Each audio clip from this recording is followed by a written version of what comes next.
ಯಾವ್ರವ್ರು? ಹಿರಿಯರಲ್ಲಿ ಯಾವ ತಾಲೂಕು? ಪಾಂಡವಪುರ ತಾಲೂಕು ಚಿನ್ಕೋಳಿ ಹೋಗ್ಲಿ. ಏನ್ ನಿಮ್ ಸಮಸ್ಯೆ ಏನು? ಈ ಇದು ಗಿರಿಯರಳಿ ಗ್ರಾಮದಲ್ಲಿ ಕಾವೇರಿ ಹೊಳೆಗೆ ಹೋಗುವಂತ ಒಂದು ಅಡ್ಡ ರಸ್ತೆ ಹ್ಮ್ 211 ಮೇಲೆ 200-300 ವರ್ಷಗಳಿಂದ ಹ್ಮ್ ಸಾರ್ವಜನಿಕರೆಲ್ಲ ಓಡಾಡ್ತಿದ್ರು, ಮಶಾನಕ್ಕೂ ಹೋಗ್ತಾ ಇದ್ರು. ಎಸ್ಸಿ ಕಾನೂನಿಯವರು ತುಂಬಾ ಅನುಕೂಲ ಇರುವಂತ ಜಾಗ. ಹ್ಮ್ ಸಾರ್ವಜನಿಕರು ಬಟ್ಟೆ ಒಗೆಯೋದು ಕಾವೇರಿ ಹೊಳೆ ಇರೋದ್ರಿಂದ ಅಲ್ಲಿ ಪಕ್ಕದಲ್ಲಿ ಹ್ಮ್ ಜನ ಜಾನುವಾರುಗಳಿಗೆ ವ್ಯವಸಾಯಗಾರರಿಗೆ ತುಂಬಾ ಅನುಕೂಲ ಆಯ್ತು. ಈಗ ಅದೇ ಜಾಗದಲ್ಲಿ ಲೆಂಗಶೆಟ್ಟಿ ಕೆಂಪಶೆಟ್ಟಿ ಅನ್ನೋರು JCP ಇಂದ ಗುಂಡಿ ಮಾಡಿ ಜನ ಜಾನುವಾರುಗಳು ಹಾಗೂ ಸಾರ್ವಜನಿಕರಿಗೆ ತುಂಬಾ ತೊಂದರೆ ಕೊಟ್ಟು ಪ್ರಾಣ ಬೆದರಿಕೆ ಹಾಕಿ ಅವ್ರನ್ನ ಗಲಾಟೆ ಮಾಡ್ತಾ ಇದ್ದಾರೆ. ದಯವಿಟ್ಟು ಸಾರ್ವಜನಿಕರ ಹಿತದೃಷ್ಟಿಯನ್ನ ಕಾಪಾಡಬೇಕಾಗಿ ಮಾನ್ಯ ಸರ್ಕಾರದ ಮುಖ್ಯಾಧಿಕಾರಿಗಳಿಗೆ ಮನವಿ. ಯಾವ ಸರ್ವೆ ನಂಬರ್ ಏನದು? 211. 211. ಆ ಜಾಗ ಅವರು ಈಗ ನಿಮ್ಗೆ ತೊಂದರೆ ಕೊಡ್ತಿದಾರಲ್ಲ, ಆ ಜಾಗ ಯಾರು ಸಂಬಂಧಪಟ್ಟ ಜಾಗ? ಅದು ಸಾರ್ವಜನಿಕ ಹಿತದೃಷ್ಟಿಯಿಂದ ಇರೋದ್ರ ದೃಷ್ಟಿಯಿಂದ ಅದು ಕಾವಲ್ದಾರ ಸರ್ಕಾರದ ನೀತಿ. ಕರ್ನಾಟಕ ಸರ್ಕಾರ ಸುತ್ತೋಲೆ 20 RD ನಂಬರ್ 23 GP 222ರಂತೆ ಸಾರ್ವಜನಿಕ ಹಿತದೃಷ್ಟಿಗೆ ಒಳಪಡಿಸಬೇಕು ಅಂತ ಕೇಳ್ಕೊತಾ ಇದ್ದೀನಿ. ಅದು ಸ್ವಂತ ಜಾಗನ ಅವ್ರದ್ದು? ಅದು ಸ್ವಂತ ಜಾಗ, ಒಂದ್ 20 ಅಡಿ ಅಗಲ ಬರ್ತದ ಅಷ್ಟೇ. ಬಾಕಿಯವರೆಲ್ಲ ರೋಡ್ ಬಿಟ್ಟಿದ್ದಾರೆ. ಹಿಂದೆ ಉಳಿದಂತ ಜನ ಎಲ್ಲ ರೋಡ್ ಬಿಟ್ಕೊಂಡು ಮಾಡ್ತಾವ್ರೆ. ಸರ್ವೆ ನಂಬರ್ ಅಲ್ಲಿ ಖಾಸಗಿ ಸ್ವತ್ತನ್ನ ಜನ ಬಿಟ್ಕೊಟ್ಟಿದ್ದಾರೆ. ಇವರೊಬ್ರು ಬಿಡ್ತಾ ಇಲ್ಲ. ಒಂದ್ 20 ಜನ ಬಿಟ್ಕೊಟ್ಟಿದ್ದಾರೆ. ಸಾರ್ವಜನಿಕತೆ ದೃಷ್ಟಿ ಬಿಟ್ಕೊಡಿ ಅಂತ ಕೇಳ್ತಾ ಇದ್ದೀವಿ. ಎಷ್ಟು ಜಮೀನು ಹೋಗುತ್ತೆ ಅವ್ರು ಬಿಟ್ಕೊಟ್ರೆ? ಸರ್ ಒಂದು ಅರ್ಧ ಕುಂಟೆ ಹೋಗ್ಬೋದು ಸರ್. ಅರ್ಧ ಕುಂಟೆ ಬಿಟ್ಕೊಡ್ತಾ ಇಲ್ಲ. ಏನ್ ಹೇಳ್ತಿದಾರೆ ಅವರು? ನಾನ್ ಬಿಟ್ಕೊಡೋದಲ್ಲ, ಇದು ನಂದು ಖಾಸಗಿ, ನನ್ನ ಸ್ವಂತದ್ದು, ನಾನು ಕೊಡಕ್ಕಿಲ್ಲ ಅಂತ ಹೇಳ್ತಾರೆ. ಈಗ ಆ ಜಾಗದಲ್ಲಿ ಎಷ್ಟು ಜನ ತಿರುಗಾಡ್ತಾ ಇದ್ರು? ಸುಮಾರು ಇಡೀ ಊರ್ನವರೆಲ್ಲ ತಿರುಗಾಡ್ತಾರೆ. ಅದು ಮುಖ್ಯ ರಸ್ತೆ, ಕಾವೇರಿ ನದಿಗೆ ಹೋಗೋದು, ಸ್ಮಶಾನಕ್ಕೆ ಹೋಗೋದು ಎಲ್ಲ ಅಲ್ಲಿಂದ ಅಡ್ಡದಾರಿಯಾಗಿ ಹೋಗ್ತದೆ. ದನ ಕರಗಳು, ವ್ಯವಸಾಯಗಾರರು ಎಲ್ಲ ಅಲ್ಲಿಂದಲೇ ಮುಖ್ಯ ರಸ್ತೆ ಆಗಿರೋದು. ಮುಖ್ಯ ರಸ್ತೆಯಿಂದ ಕವಲು ದಾರಿಯಾಗಿ ಕಾವೇರಿ ಹೊಳೆಗೆ ಹೋಗ್ತದೆ.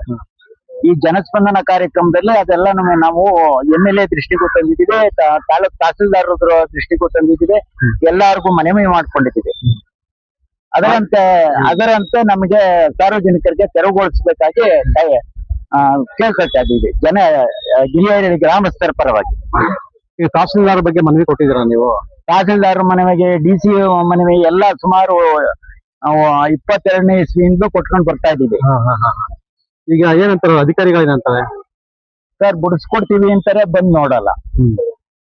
ಅಂದ್ರೆ ಅಧಿಕಾರಿಗಳ ನಿರ್ಲಕ್ಷ್ಯನೂ ಇದೆಯಾ ಇದ್ರಲ್ಲಿ? ಅಧಿಕಾರಿಗಳ ನಿರ್ಲಕ್ಷ್ಯನೂ ಅದೇ. ಯಾಕೆಂದ್ರೆ ಜನಸ್ಪಂದನ ಕಾರ್ಯಕ್ರಮದಲ್ಲಿ MLA ಅವರೇ ಪಂಚಾಯತಿ ಗೋಷ್ಠಿಗಳಲ್ಲಿ ನೇಮಿಸಿದ್ರು ಅಧಿಕಾರಿಗಳನ್ನ. ಅವರು ಮಾತಾಡ್ ಮಾಡಿ ರಿಪೋರ್ಟ್ ಆಗಿದ್ದಾರೆ. ಆದ್ರೂ ಅದನ್ನ ಕಾರ್ಯಕ್ರಮ ರೂಪಿಸಿಲ್ಲ. ನೀವು ಅದಲ್ಲದೇನೆ ಇದೇ ಗ್ರಾಮಕ್ಕೆ, ಇದೇ ಪಂಚಾಯತಿಗೆ ಸೇರಿದ ಅಂತನಳ್ಳಿ ಜಮಾಬಂದಿಗೆ ಸೇರಿದ 153, 123, 121 ಒಂದು ಬಂಡಿ ದಾರಿ 200-300 ವರ್ಷಗಳಿಂದ ನಕಾಸೆಯಲ್ಲಿ ಇರೋ ದಾರಿ.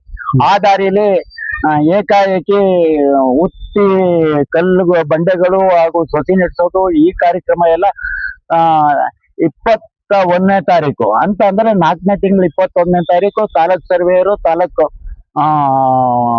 RI PAಗಳೆಲ್ಲ ಬಂದು ವರದಿ ಮಾಡಿ ಅಲ್ಲಿ ಕಲ್ಲು ನಡೆಸಿ ಅಂತ ಒಂದು ಕಾರ್ಯಕ್ರಮವನ್ನು ಈ ಕಾರ್ಯಕ್ರಮ ಜನಸ್ಪಂದನ ಕಾರ್ಯಕ್ರಮದಲ್ಲಿ ಸುಮಾರು 20-30 ಜನಗಳನ್ನ ಸರ್ಕಾರದಿಂದಲೇ ನೇಮಿಸಿ ನಕಾಸೆ ದಾರಿನ ಸರ್ವೆ ಮಾಡಿ ಕಲ್ಲು ನಡೆಸಿದ್ರು. ಅದನ್ನ ತೆರವುಗೊಳಿಸಿಕ್ ಆಗ್ಲಿಲ್ಲ ಅಧಿಕಾರಿಗಳು.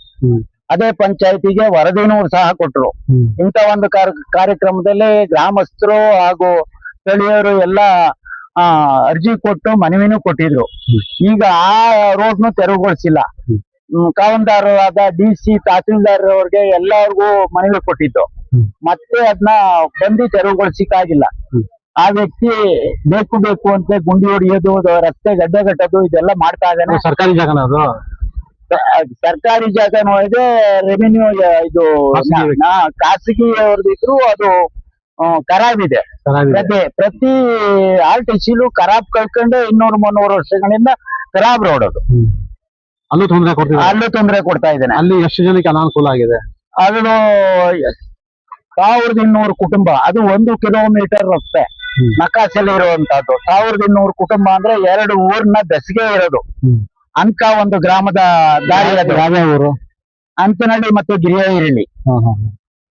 ಅದನ್ನ ಕಾರ್ಯಕ್ರಮಕ್ಕೆ 3 ದಿನ ಸರ್ಕಾರದ ನೌಕರರು ಕಾಲಿಟ್ಟು ಸರ್ವೆ ಮಾಡಿ ಮ್ಯಾಪ್ ತಯಾರಿಸಿ ಸರ್ಕಾರಕ್ಕೆ ಒಪ್ಪಿಸವ್ರೆ. ಅದನ್ನ ಜನಪ್ರಿಯವಾಗಿ ಕೆಲಸ ಮಾಡಿ ಮುಗಿಸಿಲ್ಲ. ಇದನ್ನು ಶಾಸಕರ ಗಮನ ತಂದಿದ್ದೀರಾ? ಇದನ್ನು ಶಾಸಕರ ಗಮನಕ್ಕೆ ತಂದಿದ್ದೀನಿ. ಶಾಸಕರು ಏನ್ ಹೇಳ್ತಾರೆ? ಕಳಿಸ್ಕೊಡ್ತೀವಿ ಅಂತಾರೆ, ಯಾವಾಗ್ಲೂ ಒಂದ್ಸಾರಿ ಕಳಿಸ್ಕೊಡ್ತಾರೆ. ತಹಸೀಲ್ದಾರ್ ಮುಖಾಂತರ ತಾಲೂಕ್ ಸರ್ವೇರ್ ಕಳಿಸ್ತಾರೆ, ಆರ್ಐ ಕಳಿಸ್ತಾರೆ. ಅವ್ರು ಮಾಜೂರು ಮಾಡುವಾಗ ರಿಪೋರ್ಟ್ ಮಾಡುವಾಗ ಕಲ್ಲೆತ್ತಾಕೋದು, ಗುಂಡಿ ತೆಗೆಯೋದು, ಕಲ್ಲೆಲ್ಲ ಕಿತ್ತಾಕೋದು, ಇಂಥ ಕೆಲಸಗಳನ್ನ ಮಾಡ್ತಾ ಅವ್ರೆ. ಅವ್ರ ಮೇಲೆ ಕ್ರಮ ಜರುಗಿಸಿ ಸಾರ್ವಜನಿಕರಿಗೆ ತೆರವುಗೊಳಿಸಕ್ಕೆ ಆಗ್ತಾ ಇಲ್ಲ. ನಾವು ಸರ್ಕಾರಿ ಅಧಿಕಾರಿಗಳು ಕೆಲಸ ಮಾಡ್ದಂಗ್ ಹೋಗ್ಬೇಕು, ಮಾಡ್ದಿದಂಗ್ ಹೋಗ್ಬೇಕು, ಈ ತರ ಮಾಡ್ತಾ ಇದಾರ? ಈ ತರಾನೇ ಮಾಡ್ತಾ ಇದಾರೆ ಸರ್. ನಮ್ ಕೇಳಿಕ್ ಬಂದ್ ನಾವು ಮಾಡ್ಕೊಡ್ತೀವಿ ಅಂತಾರೆ. ನಾವು ತಾಲೂಕಾ ಆಫೀಸ್ ತಿರುಗಿ ಸಾಕಾಗಿ ಮನವಿ ಕೊಟ್ಟರು ಸಹ ಮಾಡ್ತಾ ಇಲ್ಲ ಸರ್. ಈಗ ತಾವು ರೈತ ಸಂಘದ ಹಿರಿಯ ಹೋರಾಟಗಾರರಾಗಿದ್ದೀರಿ. ಹೌದು ಸರ್. ನಿಮ್ಮದೇ ಆದ ಪಕ್ಷದ ಶಾಸಕರು ಈ ಕ್ಷೇತ್ರದಲ್ಲಿ MLA ಆಗಿದ್ದಾರೆ. ಅವರು ಯಾಕೆ ಇಷ್ಟೊಂದು ನಿಮ್ಮ ಕೆಲಸ ಮಾಡೋದಕ್ಕೆ ಏನು ಉದಾಸೀನ ಮಾಡ್ತಾ ಇದಾರ? ಹೇಗೆ ಸರ್ ಉದಾಸೀನ ಮಾಡ್ತಾ ಇದಾರೆ?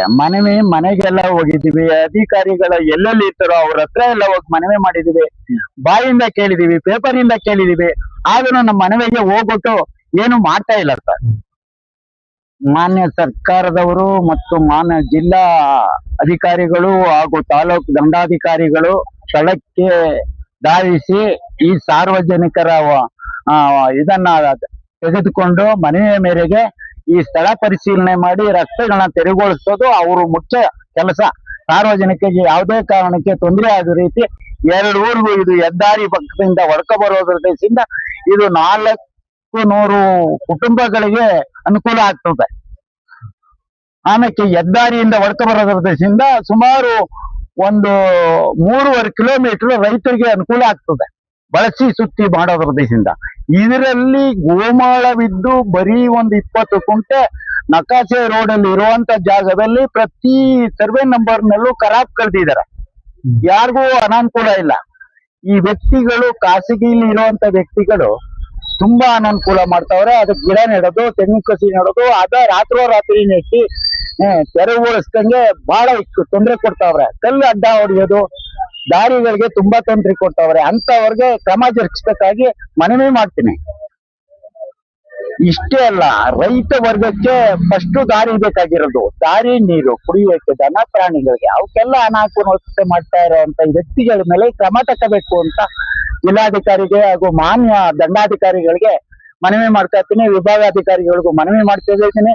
ಈ ಸಾರ್ವಜನಿಕ ಹಿತದೃಷ್ಟಿಯಿಂದ ಬೇಗ ತೆರವುಗೊಳಿಸಬೇಕು ಅಂತ ನಿಮ್ಮಲ್ಲಿ ಸಾಮಾನ್ಯರ ಪರವಾಗಿ ಹಾಗೂ ಗ್ರಾಮಸ್ಥರ ಪರವಾಗಿ ಮನವಿ ಮಾಡ್ಕೊಳ್ತಾ ಇದ್ದೀನಿ.